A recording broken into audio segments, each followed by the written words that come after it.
All right, welcome everyone, and welcome to those of you who are joining us online. In the Brotherhood of Light tradition, we believe that there are two keys which are used to unlock the sanctuary, what we call the gold key and the silver key. The gold key is the written tradition, science, it is astrology, and it corresponds to the sun.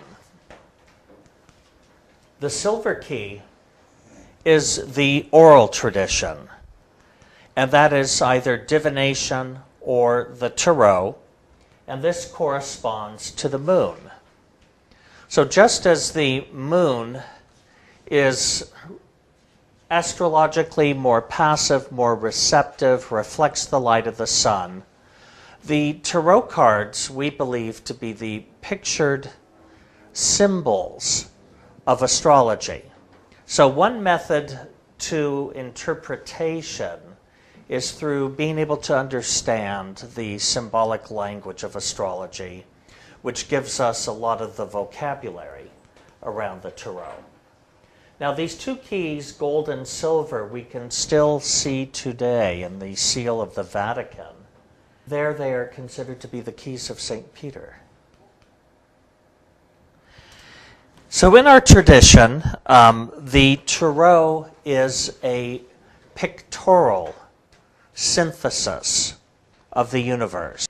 In the sacred Tarot, Zayn says, as the tarot is a pictorial synthesis of the universe, not only must it correspond to astrological influences, but also to the various divisions of time which are measured by these influences. So the breakdown of the tarot is such that the 22 major arcanum correspond to 12 signs and 10 planets. The 36 minors, the aces through nines, correspond to 36 deacons. The word deacon means 10. And the circle of the zodiac is broken into, divided into 12 signs, and then each sign is divided into 3 decans, or 3 10-degree sections. So these 36 minors correspond to each 10-degree section of the heavens, which each has its own individual corresponding constellation. For us, 10 is the number of change, so the 4 10s represent the 4 seasons, or the 4 elements: fire, earth, air, and water. And the 12 court arcanum become the 12 personality types, which can be described by the signs of the zodiac. They can also represent the 12 houses in a horoscope. And then the 4 horsemen represent thoughts. So they never really actually represent people, and horses are a symbol of travel, and thought travels fastest.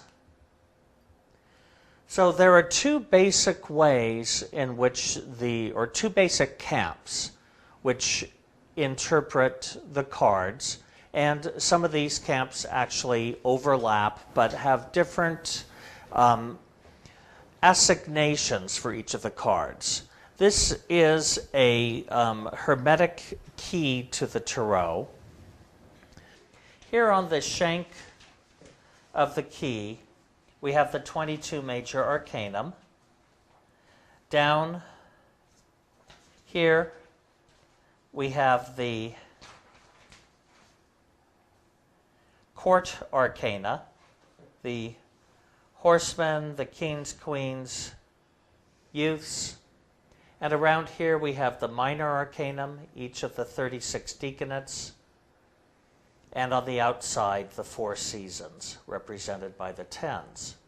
Another way in which the cards are interpreted is through the Kabbalah and the Tree of Life, in which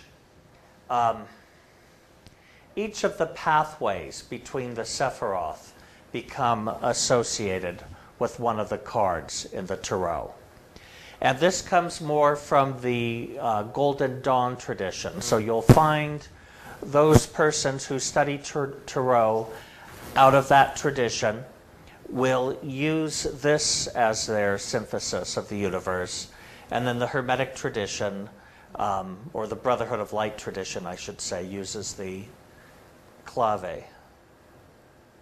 The way that Tarot and intuition functions is due to the fact that we all live in two environments.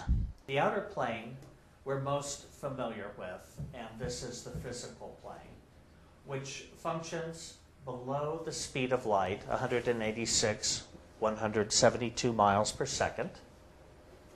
And this is our physical world where our physical body resides. There is also the inner plane, which we refer to as Astral. This term was coined by the ancient Greeks, astral meaning of a star.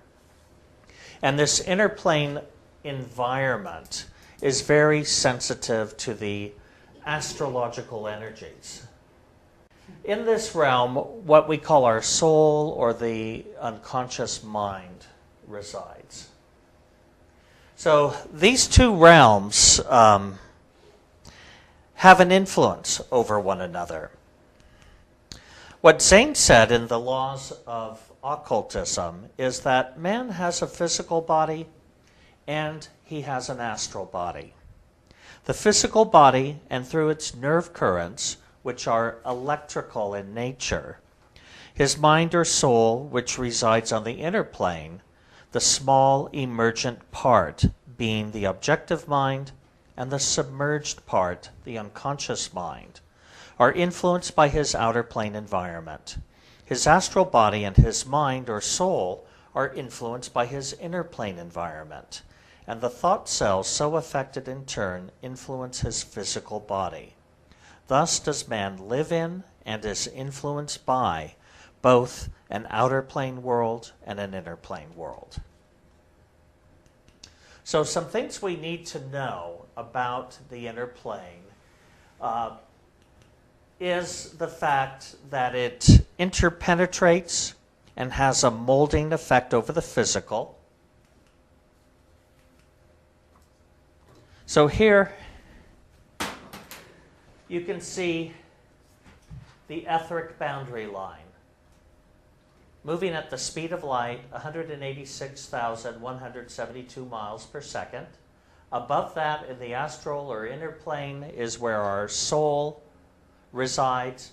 Below that, in the physical plane, is where our body resides. Nevertheless, the inner plane is not necessarily separate from the physical. It's just a finer substance that interpenetrates the physical. What we're doing when we're learning to read and tap into our intuition and to be able to have a foreknowledge of future events is we have to extend our consciousness.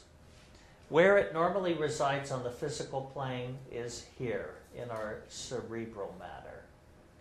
So we have to be able to briefly build up enough energy, extend it from the physical, be able to move through that etheric boundary line and contact the astral or the inner plane.